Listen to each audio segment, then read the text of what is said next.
There are a lot of ways to make money in real estate investing. And in this video, we're going to talk about how you can find the right path for you.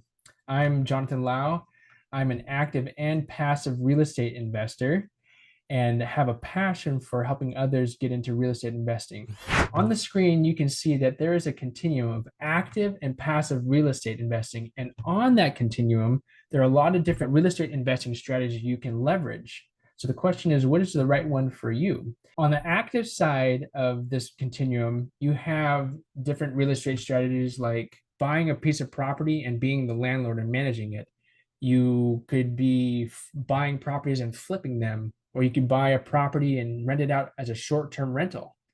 On the passive side, you have examples like passively investing in an apartment complex through what's called a syndication, or maybe lending money to a flipper and getting interest income on that money you're lending them. Or you can even invest in a REIT, and that's a way that you can invest in real estate passively. And I know that some of those terms may be new to you, and we have lots of content on our website that explains what each of these different real estate strategies are. But in essence, it's like if you're actively investing, you're really involved in this investment process, as well as passively, you're partnering with other people and they're doing the work for you. And so again, the question is, which path is right for you? And what's interesting is if you look at these different strategies, you'll realize that there are trade-offs between each and every one of them. And these trade-offs, they're not necessarily good or bad, they're just different. It just really depends on your preference. And so, for example, if you're an active investor, you get to keep all the profits, you have all the control, and you keep all the tax benefits. But you do need to have more time and need more expertise. There may be more liability. But again, these are just trade-offs you need to understand. And for some people, they're okay with that. And on the other side of the spectrum, you have passive investors. They're willing to give up time and control and some of their profits, but in turn, they're not spending their time on the investment. They don't need the expertise. They might have a little more liquidity and less liability.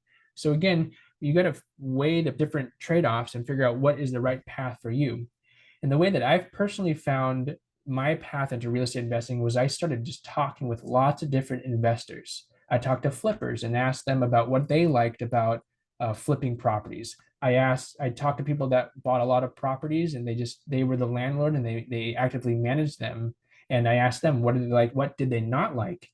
I talked with people that invested passively into syndications and so forth, and just started really figuring out what resonated with me, what really, like, based upon my goals, what based upon my timeline, based upon my risk tolerance, like what was the right strategies for me. And so I started off as an investor where I bought properties and I managed them.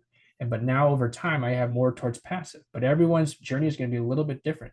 But what's important is that we're here for you and we want to help you on your journey. And so we have a lot of content on our website that's free. So please check it out. Start educating yourself and investing in yourself and figuring out how you can invest in real estate. And if you have questions, please leave them in the comment section and we'll get back to you. And we really want to help you on your journey. If you found this video helpful, please like it, as well as subscribe to our channel to be kept up to date when we release new content. But thank you so much for watching and have a good day.